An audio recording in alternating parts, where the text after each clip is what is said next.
เจ้าสรีสีจอมตองพระเดชพระคุณหลวงปู่พระเทพโกศล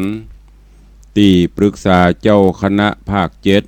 7เจ้าอาวาสวัดศรีโสดาพระอารามหลวงตำบลสุเทพอำเภอเมืองเชียงใหม่พระเดชพระคุณหลวงป่อตันเจ้าคุณพระเทพปริยัติเจ้าคณะจังหวัดเชียงใหม่เจ้าอาวาสวัด7 ยอดพระอารามหลวงอำเภอเมืองเชียงใหม่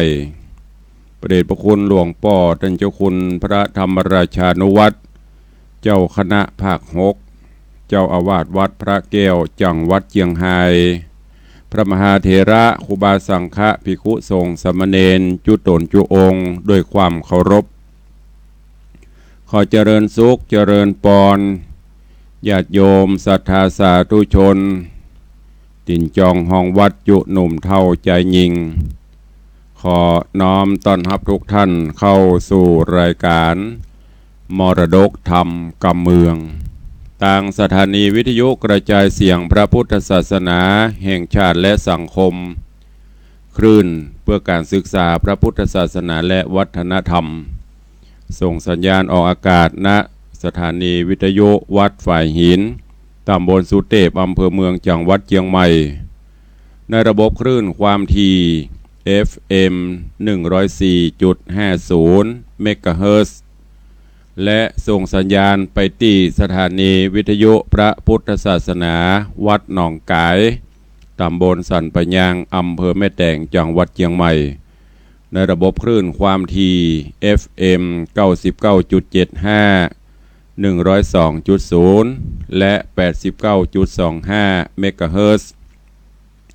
สถานีวิทยุวัดป่าแดงมหาวิหารตำบลสุเทพอำเภอเมืองจังหวัดเชียงใหม่ส่งสัญญาณออกอากาศในระบบคลื่นความถี่ FM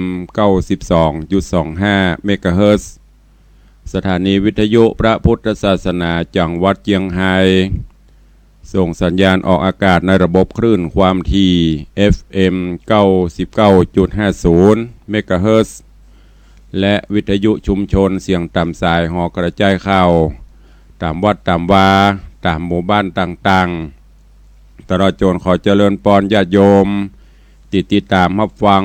ทาง Facebook เฟซไลฟ์ที่ครูบาอาจารย์ภิกษุสงฆ์สามเณรและญาติธรรมญาติโยมติดตามรับฟังทาง Facebook เฟซไลฟ์สถานี104ตลอดจนของทางวัดวังสิงห์คำแล้วก็ปากันแชร์ปากันกดไลค์ปากันส่งสัญคือญาติธรรมที่ฟังอยู่ได้หูได้ฟังได้ทราบกันรายการนี้ดำเนินโดยตุลุงในวังอัตมภาพพระครูวิสิตศรีลาภรณ์เจ้าคณะตำบลป่าแดดเจ้าอาวาสวัดวังสิงห์คำตำบลป่าแดดอำเภอเมืองจังหวัดเชียงใหม่เป็นผู้ดำเนินรายการมาแล้วมาแล้วไผ่มาตุลุงในวังมาแล้วหลังจากที่ห่างหายไปได้หลายมื้อหลายวันญาติธรรมญาติโยมศรัทธานาบุญก็ตัวเสาะหาตุลุงไปที่ไหนจ้าแล้วปล่อยหลวงแล้วบัลลังก์ยุบเหี่ยก้านี่นะบัญยุบเตเนอร์มาแล้วเสียงก้องเสียงก้องเสียงมองต่ำเข้าเสียงตู้เจ้าเตสนาธรรมญาติโยมโทรตัวหาตุลุงอย่างบัเตธรรมละการายการประยุทธ์ไปแล้วเนอเปิ้นเอารายการอย่างหูออกแตนละอีโลคือเติงหาตุลุงนะเข้าใจเนอก็ดังที่ได้แจ้งไปก่อนงานปล่อยหลวงขออนุญาตลาพักเพื่อเตรียมการเตรียมงานหลังจากแล้วปล่อยหลวงก็ศาสนกิจรัดตัวหนาแน่นมาจนกระทั่งถึงวันเข้าพรรษาตะวาก็ได้แจ้งไปทางท่านผู้อำนวยการท่านจารย์พระครูสมุวิสุวัตรซึ่งเป็นแม่ข่ายลักบอกว่าขออนุญาตเป็นวันที่17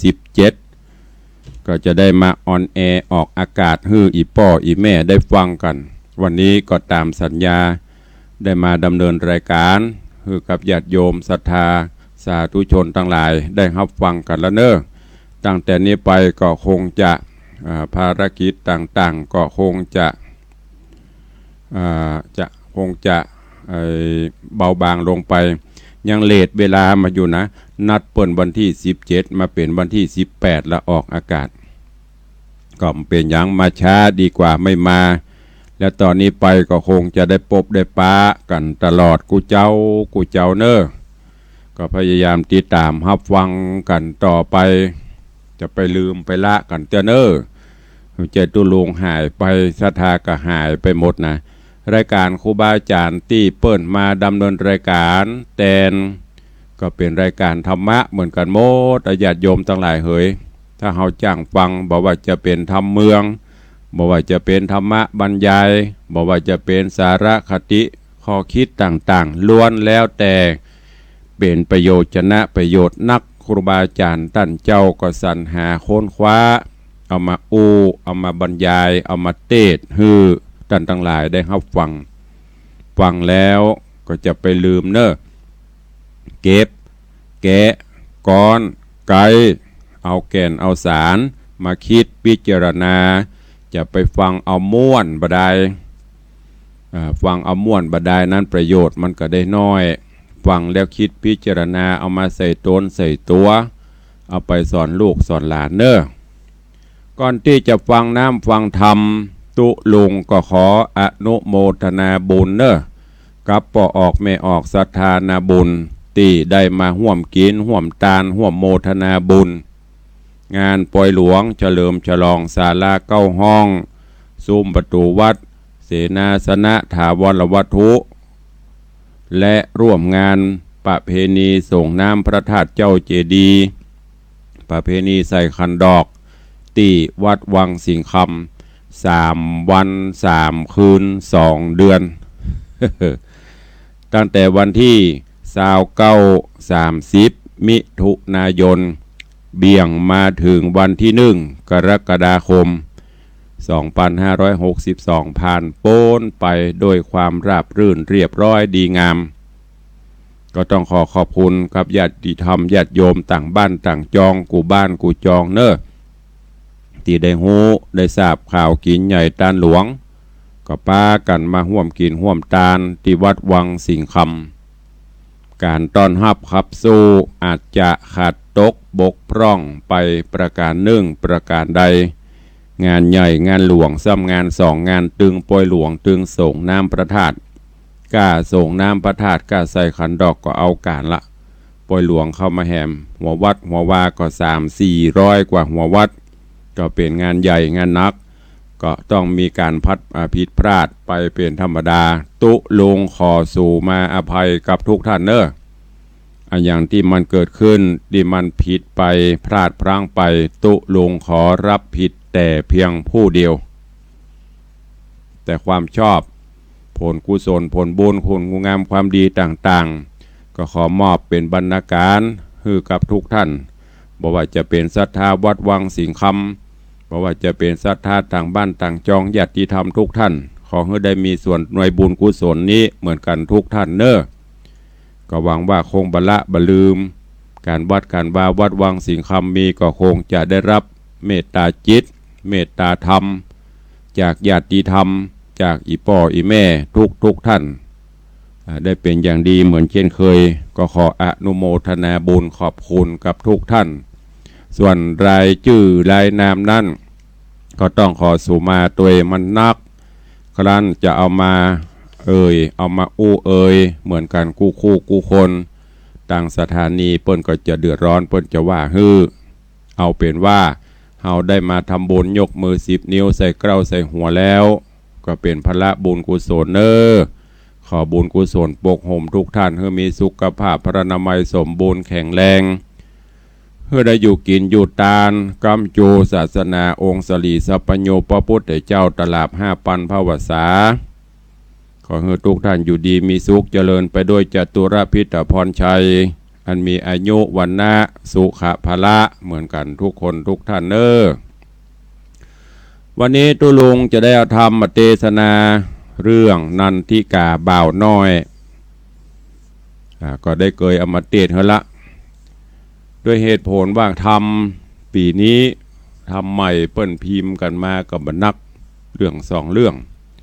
ก็เทศไปต่าง96ก็มีญาติโยมญาติธรรมส่วนมากก็จะเป็นกลุ่มเดียวกันเนี้ยที่ฟังตึง104ฟังตึง96ฟังตึงวัดหนองกายทำก็เสาะหายากแล้วตุลุงสำเร็จตึงวันก็ได้กับมดเรื่องพอบอกว่าจะเอาเรื่องที่อื่นเรื่องใหม่ที่ไหนแล้วเนอะกำลังเสาะหาเรื่องใหม่ๆที่บ่เคยเทศก็ย่ำปะเตื้อเพราะฉะนั้นก็จำเป็นต้องเอาเรื่องที่อาจจะเคยเทศผ่านไปมาเทศซ้ำคือญาติธรรมญาติโยมเขาได้รับฟังเพื่อเป็นการซักซ้อมความเข้าใจเนอะฟังแล้วฟังซ้ำฟังบ่อยๆบางเตื้อตุลุงเทศไปตอนไปเรื่องข่าวก่อนเรื่องตอนนั้นไม่ได้ฟังสักคำเราก็จะได้หูเรื่องราวสาระเพิ่มเติมขึ้น เพราะว่าอันไหนที่หูแล้วก็จะหูแซมขึ้นแหมอันไหนที่บ่หูก็จะได้หูจะได้คลายความสงสัยลงไปได้อันนี้คืออานิสงส์การฟังธรรมเอาละบะพร่ำพรรณนานักเนอะเมินละบ่ได้พบได้ปะได้ฟังต่อนนี้ไปเจิญญาติโยมทั้งหลายตั้งอกตั้งใจรับฟังพระธรรมเทศนาปืนเมืองเหนือเรื่องนันทิกาบ่าวน้อยในตอนที่1ประถมมาเลิกหลังจากที่ตุลุงห่างหายไปเมินแล้วท้ายรายการจะไปลืมเนอะกริ้งโทรศัพท์เข้ามาห่วมในรายการรายงานตัวกันเนอะวันนี้จดไว้เลยเบอร์โทรศัพท์0817836540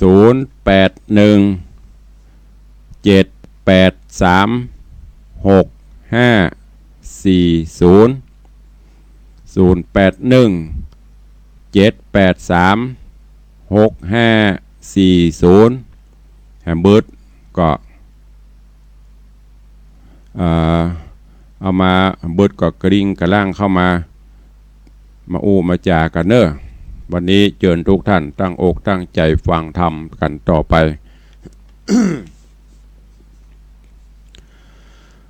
นะโมตัสสะภะคะวะโตอะระหะโตสัมมาสัมพุทธัสสะเอกัสสะมิงกิระสะมะเยสัทธาสาวัตถิยังวิหารติเจตวะเนอนาถาปินดิกัสสะอารามเมติสาทะโวดุราสัพปุริสะตังลายอันเกิดหมายไข่รอดอมตะยอดเนรปานใดหื้อตานเข้าน้ำวัตถุพร่ำปัจจัยศีลดวงใส58ใดโกดแขวดกับตัวบ่เมามัวประมาทสันนิบาตทาฟังธรรมจุงดาจำแต่ตนติดสืบสนตัวไปแปลงใจใส่จื่นจอยตัวตามถอยกรรมธรรมอย่าจะกำน้อยใหญ่คนอยู่ไกลจักจังสัวบ่ฟังอย่าอูฮือเจ้าหมู่แก่นใจจักใครบอกเราตั้งแต่เก้าสุดปลายบัดนี้แหละนะ เอกาสะมิงกิระสะมะเยยังมีสะมัยยะกาลาคาบนึ่งใส่ปราติไวสัพปัญโยตนเป็นครูแก่โลกหือโป้นโศกมันภัยพงอาศัยยังจอดในอารามยอดชื่อว่าเจตวันนะอารามอันรุ่งเรืองงามบ่พรพอจุบอนดูดี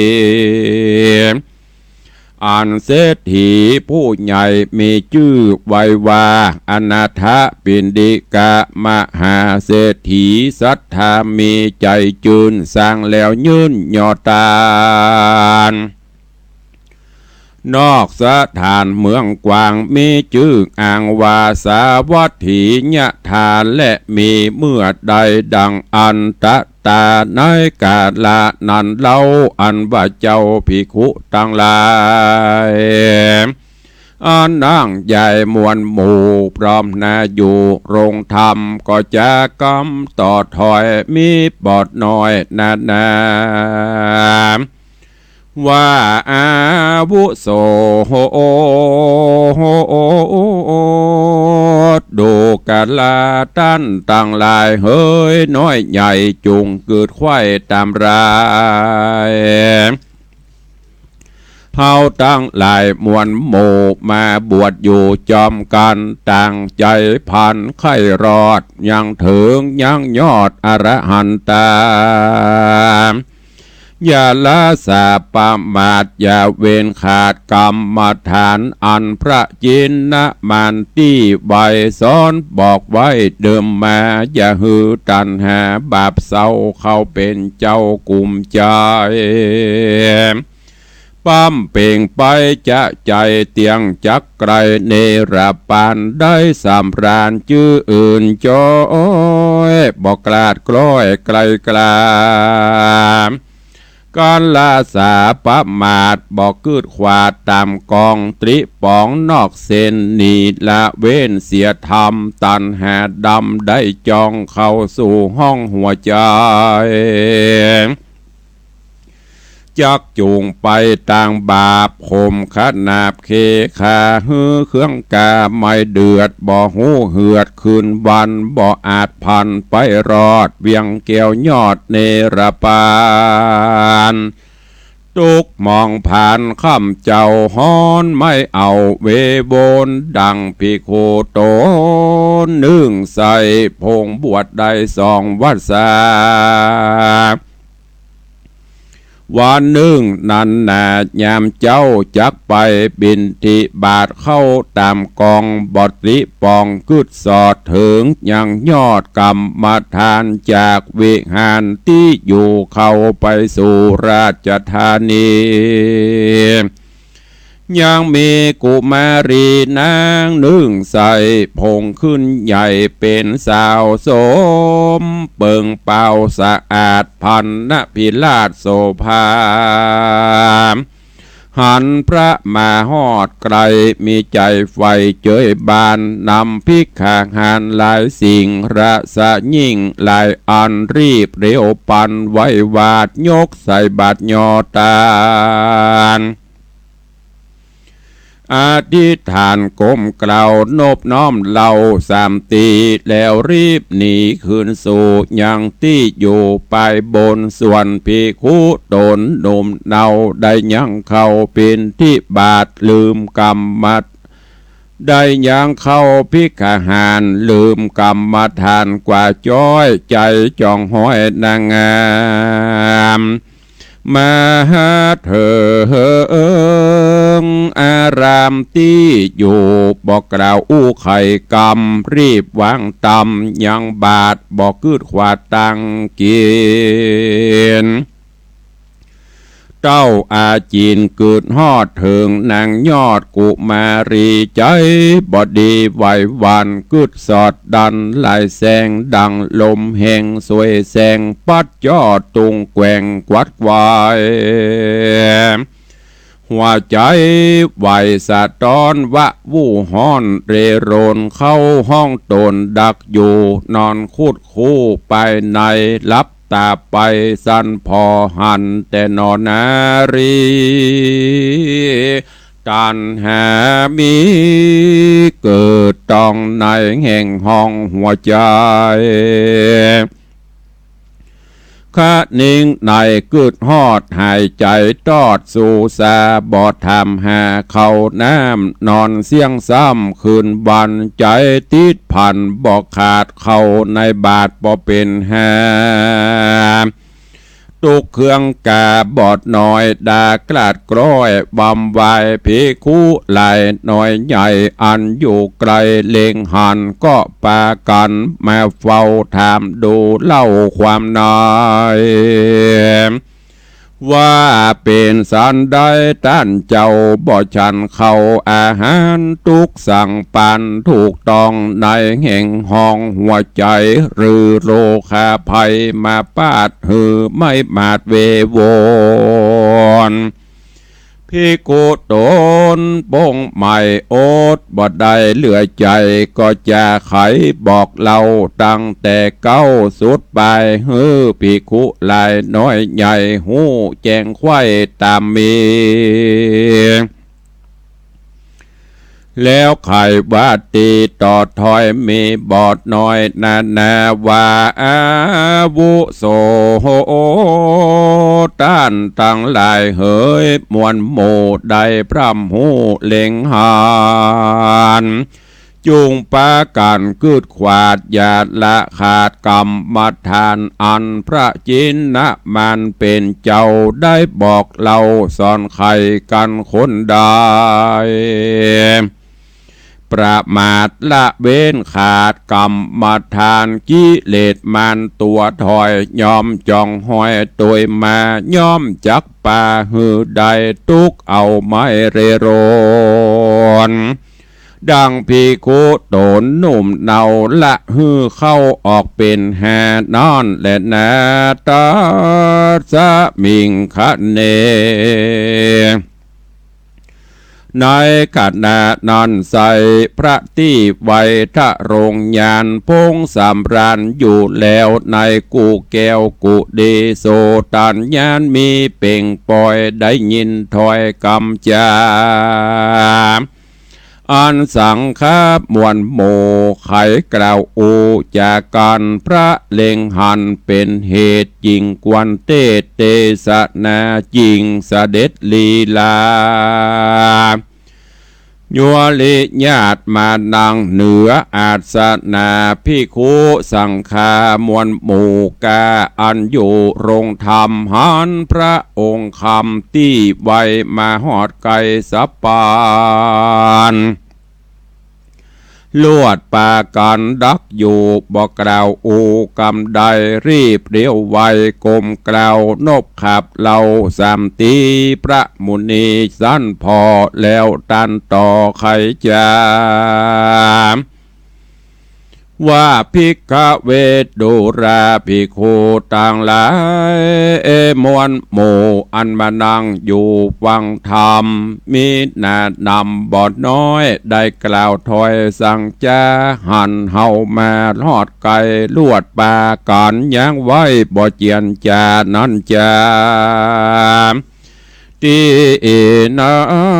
นนาเจ้าภิกขุตนองค์อาจจบฉลาดแล้วโบหารนามัสการก้มเกลาไขบอกเล่าตามมี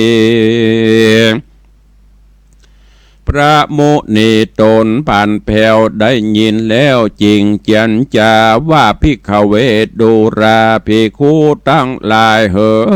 ยมวลโมจงพรำหูตามมีเฮือนบดดีมุงห่างพอเป็นวังเป็นหูยามฤดูมาฮอดฝนตกตอดลงมาถูกหลังคาขาดย้อยฝนหัวขาดย้อยฝนหัวย้อยเป็นทรายถูกครัวไหลเสื้อผ้าตั้งเครื่องงาอลังการตั้งครัวตานน้อยใหญ่เปียเสียงไข่ดีลีอุปมามีเพียบไว้คือคนโลกใดยิ่งใจอันยังไม่ใครรอดอมตะยอดเนรปานละกรรมฐานกว่าจ้อยฝนย่อมย้อยเถิงใจคือราคะไฟกรรมเศร้าได้เป็นเจ้าเคขาฮือเววาไม่เดือดบ่หูเหือดเครื่องขีส่วนเฮือนตีดีมุงทีไข่จุดตีตามรายแม่นฝนหลายตกตอดบ่อาจลอดโลองมาดังคนนาน้อยใหญ่อันมักไฟใจมา ใครพันภายไปหอดอมตะยอดเนลปานคือถือกรรมฐานบ่ขาดบ่ประมาทลาสา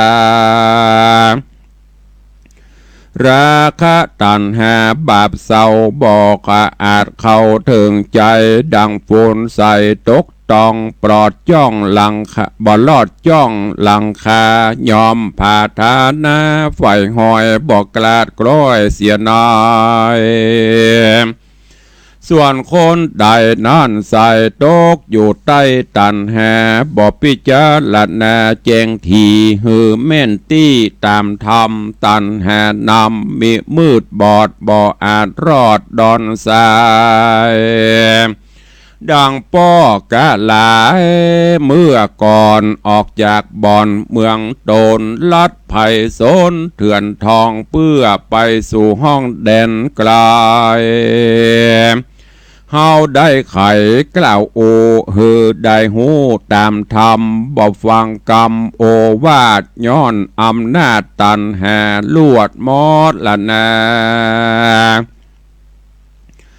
มวยมั่งกลางป่ากวางดงรีพระมุนีกล่าวแล้วลวดหับขาอุบแก้วบ่เจียนจาตินานนะ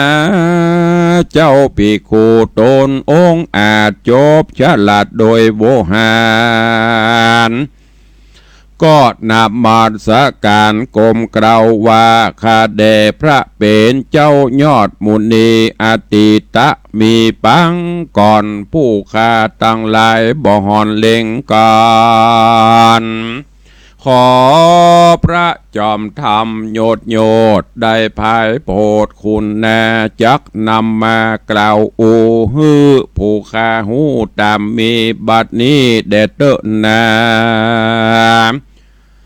เมื่อนั้นสะปันอยู่ต้นผ่านแผ่วจิงไขข้าอุบแก้วเตสนาวาอาติเตกิราภิกขเวปราณสิยังพรหมาตัตโตนามราชาราจังกาเลสิดังนี้เป็นตนภิกขเวดูราภิกขุตั้งหลายอันเป็นสายอริยญาติเชื่อนักปราชญ์ทรงธรรมเมินแนะนำล่วงแล้วมีเต้าตนเกี่ยวบุญนาชื่อว่าพญาพรหมทัตดาราชนางภาษาสะบวยเมืองในนครเรืองใหญ่กว้างมีชื่ออ้างว่าปาลานาสีมีเทวียอดซอยชื่อนางนาดน้อยสารีจันตาทรงโสภาพิลาศบรรณอาจเลือใจนางกัญญาในหลายหลาก16,000หากเป็นประมาณ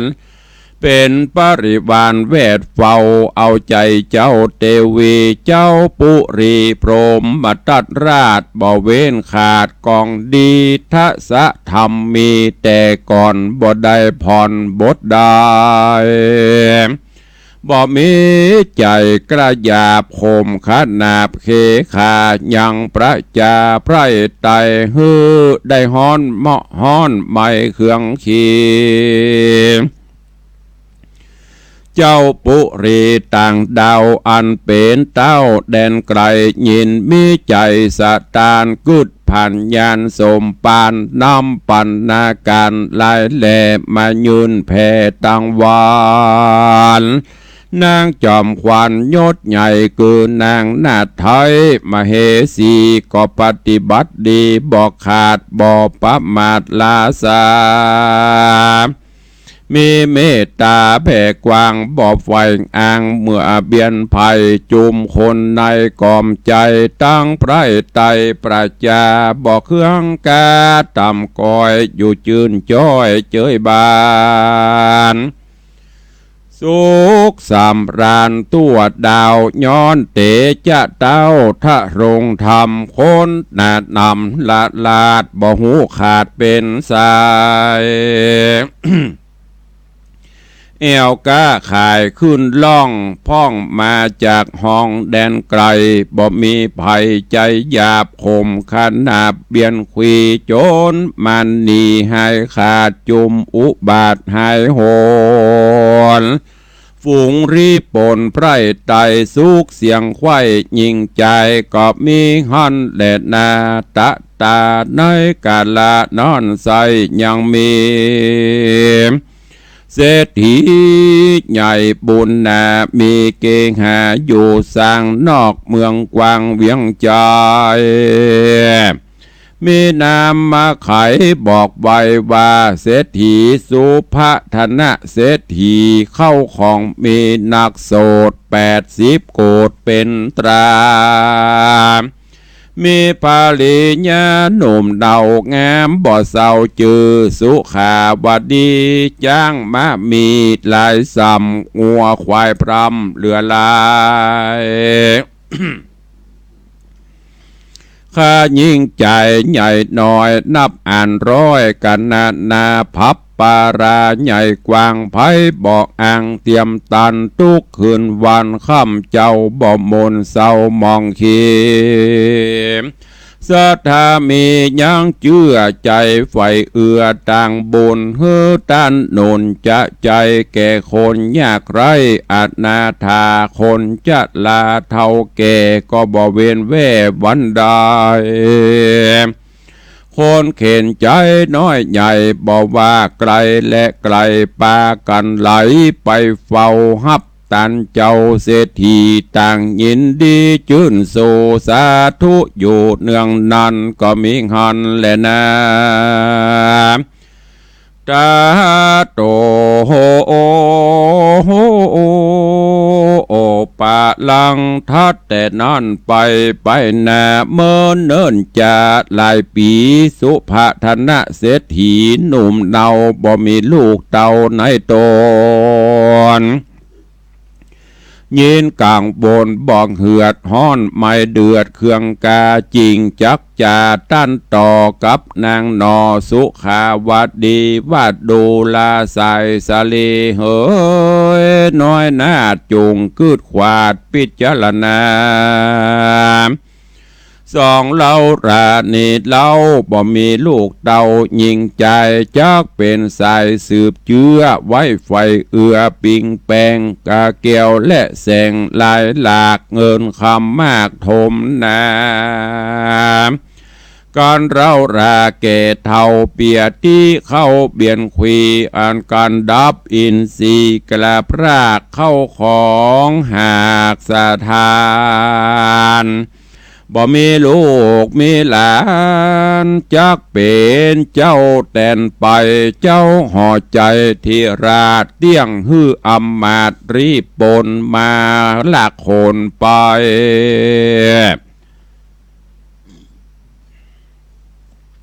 มาลากคนไปไว้ในเล่มใหญ่สั่งหลวงคนปันปวงลายหลากอันทุกยากเหลือลายจักพอได้ปางเป่าทุกกว่าเก่าถนัดใจเนี่ยสันใดนั่นใสจริงจักใดบุตรตาหรือทิดานอเนื้อไว้สืบเชื้อแป้งปิงฮือสมขานิ่งเกิดขวาดบอกรอยกลาดไกลกลาดนางโสภายอดซอยงามชื่นจ้อยสุขาวดีจริงไขวัดดีตันเล่าว่าข้าแด่พี่เจ้าสายตาควรเราราแต่งห่างพร้อมจุอย่างของตานคือโภชนะอาหารเขาน้ำวัตถุพร่ำปัจจัยพื้นครัวใบแผ่นผ้าตังจ้างมากงัวควายข้ายิ่งใจน้อยใหญ่เงินบาทใดคำขาก้อนว่าดาเมียนจอดสละตอดตันไป แปลงใจใส่พ่องแผ่วหยาดน้ำแล้วอธิษฐานแผ่บุญตานไปหอดถึงเต้ายอดองค์อินตาตั้งเทวดามวลหมู่อันตั้งอยู่ที่เมืองโบนอยู่ไพรสนเถื่อนทองอยู่เตเอตองปาลาแล้วผาธนาตั้งต่อขอเอาลูกน้อยหนอยิงใจเตียงสมหมายไฟหอยบอกกราดกรอยดีลีสุภัทนะเศรษฐีฟังแล้วใจผ่องแผ้วเจยบานเร่งดาตานปังใหญ่เห่อพร้อมไข้เหลวไหวมีใจใส่ผ่องแผ้ว ยกยื่นแล้วเตตานแก่พระมณาจารย์น้อยใหญ่คนยากไรอนาถาคนจะลาเท่าแก่บ่เว้นแว่คนใดโจมคนไกลและไกลอันยากไรเครื่องกาไลกันมามากเต้าฮับตันเจ้าเศรษฐีต่างก็ยินดีชื่นสู่สาธุอยู่เนืองนานแล้วป้ากันกล่าวถอยด้วยกรรมอ่อนอ้อยหลายประการคือฮือตานเมียนแล้วเศรษฐีเกี่ยวบุญนะก็ปริญญาหนุ่มน่าเอาก็ก้มกล่าวอธิษฐานว่าพละตานหลายแหล่ข้าขอแผ่ถวายปันแก่คุณสวรรค์เจ้าฟ้าพร้อมทวนนาเทวดาตั้งนาคาครุฑใหญ่พร้อมเสียงไข้มหาพรหมตั้งพญายมบราชจุงหูขวาดอโมทนาข้าสองขานี้เล่าบ่มีลูกเต่าแตนโตนขอกุศลนิสัยจวยหือได้บูตาคือที่ดานอนเนื้อไว้สืบเชื้อข้าโกนกระทำบุญสร้างก่อสืบติดต่อประเพณีสองเศรษฐีบุญใหญ่นบน้อมไว้เทวดาริร่ำจากล่าวถอยมีบอดน้อยนาก็มีหันและนาเตสังปุญญาเตเจนะด้วยเตจะบุญหลายหลากอันเศรษฐีหากยอตานแล้วอธิษฐานผ่านแผ่ไปถวายแก่อินพรหมขออุดมลูกเต่าไว้เป็นเก้าแตนตนก็บานโดนไปหอดถึงเต่ายอดอินตาอาสนะอ่อนตั้งแต่ก่อนเดิมตีก็สั่งหอนกระด้างห้อนแข่งข้างเสมอหินต้นขุนอินหันเหตุไปแจ้งเจตสังกาว่าคนใดจะบุญใหญ่กว้างจักมามั่งตนกูหรือศัตรูใจหยาบจักมาพาพระโจรยะฮือตนกูเต้าได้พรากเดาไกลกราจริงพิจารณาสันส่องพอไข่ห้องประเพปัทภีก็หันเสียทีบุญใหญ่อามักใครใดบุตาคุณอินตาบอจ้าพอคืนฟ้าไปบนหานนอตัดสะปนบุญกวางพงอยู่สร้างสะเวยสีสำราญดีจื่นจอยในภาษาซอยเจียงคานก็มิงหันแลนะเนติตังขีญาสังวันนาวิเศษจาห้องเหตุธรรมเทศนานันทิกาบ่าวน้อยตอนที่หนึ่งก็บังโกมสมเรศเดชวันนี้ก็ได้นำเอาพระธรรมเทศนาในเรื่องนันทิกาบ่าวน้อยมาเทศนาฮือพอออกไม่ออกศรัทธานาบุญทั้งหลายได้รับฟังกันจบไปเป็นตอนที่หนึ่ง